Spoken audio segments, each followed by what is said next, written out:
everybody.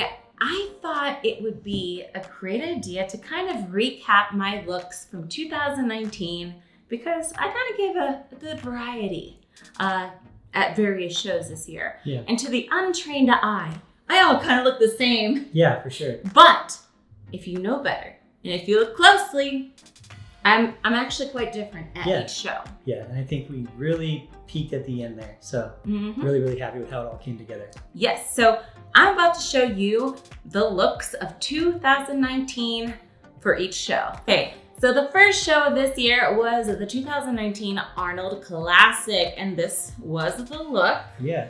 I enjoyed this look. I liked it a lot too. You know, I'm a fan of pushing that athletic look in bikini and liking the muscle and the conditioning. I thought that was really, really good. And here's the thing why people are probably, they don't understand about bikini too, is that they don't understand that we're going to present different packages until we get the package where they're like, okay, that's the one where you're going to win Miss Olympia again. Yes. You know, and until we're, you know, basically winning that show again, we're going to keep trying a little bit different here, a little bit different there, taking some risks.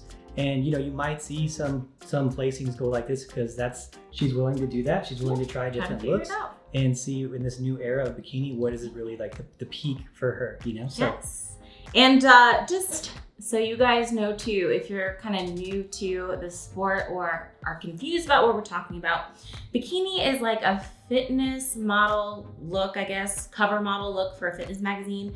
You can't be too muscular, you can't be too vascular. Actually, they don't want to see any veins, no striations. They want to see like an hourglass shape, nice and curvy, with a little bit of muscle. And I think in the Arnold, I like this look for me personally because I know I am athletic. This was definitely, I would say, out of any show I've ever done, my most athletic look. I was probably the most muscular girl on top 10. Yep. At the top 10. And I placed third at this show, by the way. But I was, you know, I was noticing, wow, I've gotten a little beefy, got a little muscular. Yeah. So what happened after that show is once we realized, hey, we're getting a little muscular here, Ashley, you're kind of pushing it. And I think some of the feedback too was, you know, you got to tone it down a little bit on your lower half because the booty was popping too much. Yeah, it's one of those things when you're with Ashley and she's only up a couple pounds from show to show, it doesn't look like it's that much muscle. It's when you put her next to people who are maybe more petite and they're doing just as good, or they're doing, you know, they're in their 1 and 2 or whatever, and you're like, okay, the difference between you and those girls is you're just a little thicker, so now we got to bring it down. So it's always this constantly evolving game of too much muscle, okay, perfect muscle, okay, too little muscle, okay, bring it up. Like it's always this thing with bikini where there's really not the perfect criteria like there is in bodybuilding, where it's get as big as you can, lean as you can, symmetrical as you can. It's all these different variables. So that's true. And I remember after we saw this and we noticed that I'm bigger than everyone else, like for example, that, you know, that we were like, you know what, let's cut back on the lifting a little bit, mostly in my lower half, like my legs and my booty. So we cut that back a little bit. I think we kind of still kept the upper body. Yeah. And I remember during this phase, I was more focused on cardio, did more cardio than weights. Yeah. And this is where the problem came about for me because I entered in a race, a 10K race, which if you guys follow me, you know, that's kind of like one of my techniques to get lean and get in shape is races because it's so much more fun than treadmills, and it's an opportunity to push myself even farther because I'm competing with people, because I'm competitive. So during this 10K race, I kind of hurt my knee a little bit. I think it was a bruised meniscus, what it was, but it kind of prohibited me from doing cardio at that point. So then I got a little softer, I would say. A little bit. And then this show, the Sioux Falls show, I was definitely softer for sure. I think I might have lost a little bit of muscle, but I think it was here we realized, yeah, you don't look that good. You're too soft. Yeah, and that was one of those. It was a little too soft. Yeah, one of those things, and it was only really it's just a few pounds. It's not like this crazy amount. And it was one of those things where we took a risk again, and we're like, you know what? We haven't tried since you've been back bringing a softer look. And you have other bikini competitors, other bikini pros who are doing really well with the softer look. Actually, you have bikini pros doing better with the softer look than she brought there by probably like 3% body fat probably. And they're doing really well with that percent. So it's different for each structure. And we're like, you know what, let's just go for it. Maybe softer isn't worse for you. Maybe actually they'll love it and they'll say, hey, you know what, keep doing that.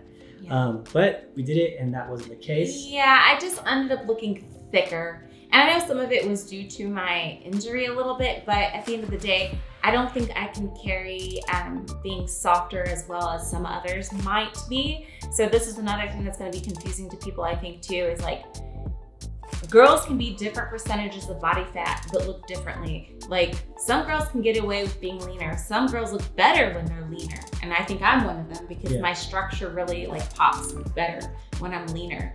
But softer for me, I just kind of look thick, you know?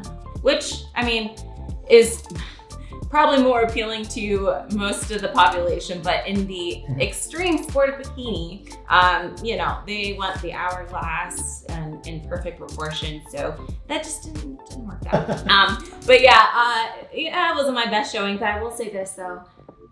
My hair and makeup was so on point that day. Yeah, that's when you switched your, Arnold was when you switched your hair. Yeah. Yes, I had the best hair and makeup day ever. You can't tell by this, but I was good. And moving forward to my favorite show, the Denver Mile High. Yes, yeah. The show that I could redeem myself. And at this show, I think we executed perfectly. Yeah. I got a perfect score at the show. Hair was great, makeup was good, and I want to say not as lean as the Arnold, but smaller. I was smaller, not as muscular. And I think this was what, I guess, true bikini was. Or that's what they said. The judges were very happy about this look at Denver because they're like, you're perfect, don't change. You know, so, you know, I was very happy with this. And I remember a week coming into the show, I was like, am I even gonna be ready in time? Oh my gosh. But I made some crazy improvements training here with you that week. We went to freaking Red Rocks. We trained like really intensely, I would say, and up until like the last 5 days where I just kind of took it so easy so my body can rest up and get rid of the inflammation. Yeah, because we were killing it. We were doing 2-a-days. We were doing a lot of stuff for that show, really, really going after it. But her look was awesome. The judges actually, it was funny is the judges, like the head judge came up to us, like we didn't even have to ask for feedback, and they came up to us and she was like, that's the look we want to see. That's the look. And we're like, okay, well, we're getting somewhere now. Yes. And I was really happy with the feedback. So the win is, you know, of course the win's great, but the feedback is like, okay, now we got it. We're so narrow. We started off kind of like, okay, what's too lean and what's too muscular? And as the shows have gone on, we're like here now. We're just playing in this zone, trying to figure out where is that perfect look that's going to get her to the next level. So true. That was really close. A big step for us. Yes, cool. I was very satisfied with this look. I was petite and lean. My waist was small. I had a good showing. So the next show was the NorCal Championship in Sacramento, and this was 1 week post Mile High. So I kind of jumped into the show last minute and really not expecting to do it. I just happened to see, I'm like, wait a minute, I'm feeling good. I'm feeling motivated. I'm gonna try to do another show. So a week-to-week show is kind of difficult. Yeah. It is. I rebounded a little bit. It's kind of inevitable whenever, you know, you have a cheat meal. Because let me remind you, I didn't expect to do the show until probably like, what was it, Monday? Sunday, Monday? Yeah, it was late. After the cheat meal, basically is what I'm trying to say. So at that time, I was like kind of eating as if I'm off season. Like, okay, cheat meal, okay, snack here, snack there. And I wasn't as crispy as the Mile High, although I still got good feedback and they gave me a perfect score at the show. I can definitely tell in this picture that my stomach is a little distended. Like I couldn't cope with the rebound as well, I guess. And I don't even want to use the word rebound because I didn't rebound. I didn't rebound. I kind of just got a little puffier. Yeah, basically. Yeah. Sometimes when you introduce foods that are foods that you haven't been eating for a while, you'll get a little puffier, a little wider in the waist. Mm-hmm. You'll see that, and you know, a little bit of the.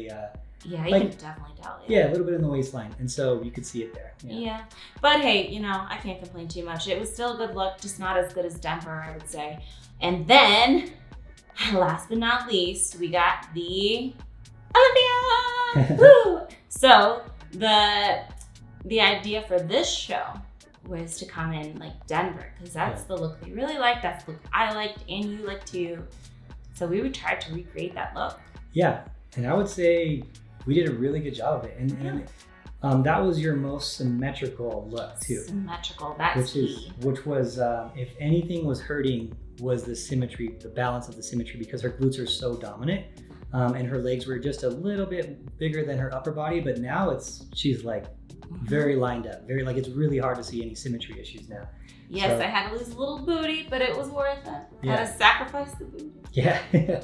So that, I mean, honestly, like that, I really don't know how you get much better than that at this point. That was really close to, I think, you peaking right there. Yeah. Like, really close. I was really happy, and regardless of placement, as I always say, as long as I know I did all I could and I am confident about my look that I brought, I can't be mad. And I would say this was also probably like my smallest waist too. Yeah. I was like having fun with that. I was like, oh my God, my stomach's so small.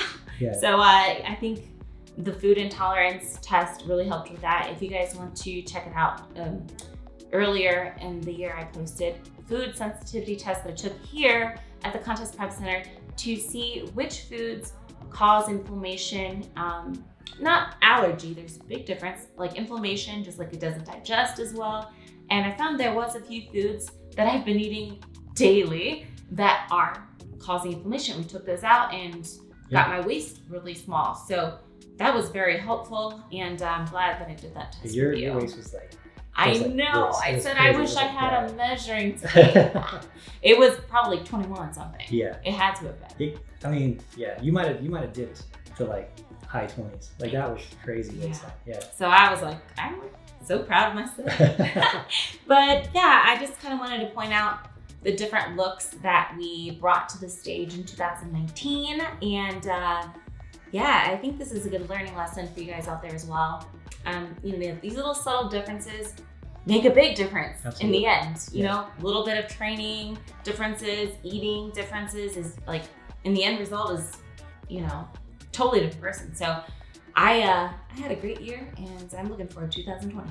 Yeah, and I think it's a great, I think that's great that that's something to talk about for everyone out there who's an aspiring bikini competitor or a fitness model trying to get maybe more gigs or whatever. Like, don't be afraid to look at your physique and really like dive into it and analyze it and compare yourself next to other people that you're on stage with and make some changes. Like go in maybe a little softer, go in really hard one time, see what the feedback is and kind of learn and mold your physique best to what your structure is and what the judges want to see from you. Take some risks. Don't just present the same thing every time, unless you're winning overalls every time and getting a pro card and winning pro shows. Like if that's happening, don't change it. But if there's room to grow and you're not the champ of the world yet, keep taking some risk. It's going to be worth it. You might get, it might hurt you one time you get a lower placing, but at least you learn a lot from that lower placing. So, and if you look closely, all the other pros kind of do that as well. Yeah. I think it's been proven that it is like a very helpful strategy in getting that end result, the perfect physique for them. Because like I mentioned before, we're all gonna have different levels of body fat that's gonna look differently on us. Somebody's gonna look better with higher, someone's lower. And the pros play around with the looks as well. Even Sue and hair and makeup too. Totally. But that's a whole nother topic. But just don't be afraid, and just as long as you give your best and you did, can't be mad. There you go. So, is that anything? I think that's it. Thank you guys so much for watching, and I hope you stay tuned for our next video. And by the way, if you haven't already, please check out our podcast, Bikini and the Brain. I will actually put the link in the description down below. So make sure you check it out, give it a listen, let me know how you like it, and give us topics as well for future podcasts. Yeah. Thanks so much for tuning in, guys. We really appreciate it. Bye. Bye.